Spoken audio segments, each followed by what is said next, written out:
Hello, मैं हूँ geisha और मैं रिव्यू कर रही हूँ Kaantha. It's a Tamil film directed by Selvamani Selvaraj. Telugu में भी रिलीज हुई है and there are subtitles. Film में है Dulquer Salmaan, Samuthirakani, Bhagyashri Borse, Rana Daggubati amongst others. This film is set to be based on M K. Thyagaraja Bhagavathar की जिंदगी। MKT उनको बुलाया जाता था। It is definitely inspired and an ode to him and Tamil cinema industry as a whole. यहाँ पे दुलकर प्लेज TKM, थोड़ा सा रीअरेंज किया है उनके लेटर्स को।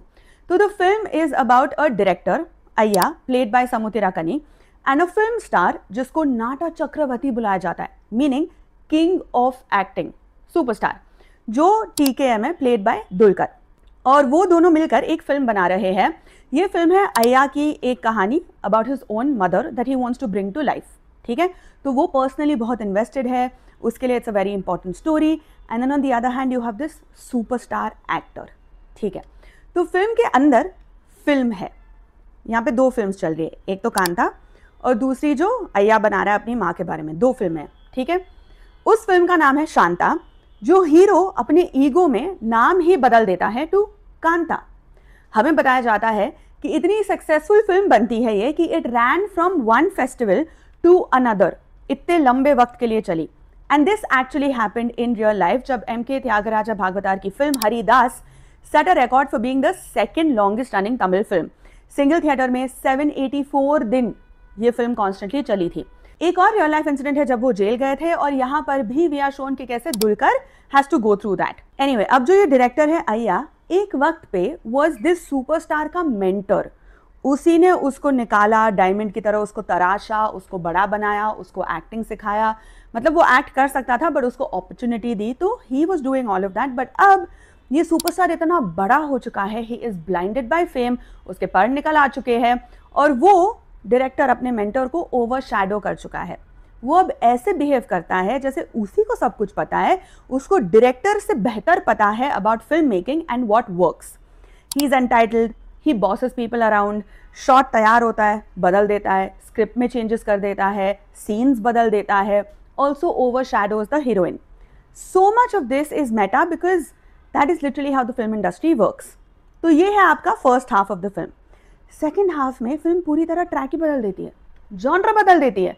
सडनली फर्स्ट हाफ में it was about making a film, second half में मर्डर मिस्ट्री बन जाती है फिल्म। वाकई में आपको ऐसा लगता है कि आप दो अलग अलग फिल्में देखकर वापस आए हो, और फिल्म है भी उतनी लंबी। But now let's talk about what works in the film. सबसे पहली बात, the acting. Dulquer is fantastic. ऐसा सिमिलर रोल उन्होंने पहले भी किया है एक फिल्म कॉल्ड महानती में, जहाँ पे he was playing Gemini Ganesan, who is one of the biggest legendary stalwart actors of Tamil cinema. उन्होंने उनका किरदार निभाया था उस फिल्म में, तो थोड़ा सा मिलता जुलता थीम वाइज है। Samuthirakani is also really good. Bhagyashri Borse, पता नहीं for some reason kept reminding me of Keerthy Suresh, who was also in Mahanati. I don't know if it was because of that कि थोड़ा रिसेम्बलेंस है, बट सब लोगों ने बहुत अच्छी एक्टिंग की है। प्राइमरीली कहानी इन दो मर्दों की है और उनके ईगो की, and how it comes in the way constantly of everything. So these two have done a really fantastic job. Second thing that I loved was the ode to cinema. वो वाला पूरा पोर्शन कितने अच्छे से किया गया है। पुरानी फिल्मों के स्टिल्स है, शूटिंग जो हो रही है वो सेट्स है, प्रोड्यूसर है जिसके पैसे डूब रहे हैं, उसकी कंपनी बंद होने वाली है। सारे producers are always so close to closing. Why? कैसे डायरेक्टर को 5000 एक्स्ट्रास चाहिए थे बैटल फील्ड सीन के लिए। एक पॉइंट पे शॉट के बाद सब क्लैप करने लगते हैं और डायरेक्टर कहता है चुप चुप, तुम सब चुप, तुम्हारी इस अपलॉज ने ही ऐसे हाफ एस्ट एक्टर्स को क्रिएट किया है, स्टॉप हाइपिंग मीडियोकर स्टफ। फिर हीरो कहता है ऐसे क्लोजअप लेते हैं, स्लोमो लेते हैं, एग्जैजुरेटेड शॉट्स, ये ऑडियंस को ना बहुत अच्छा लगेगा।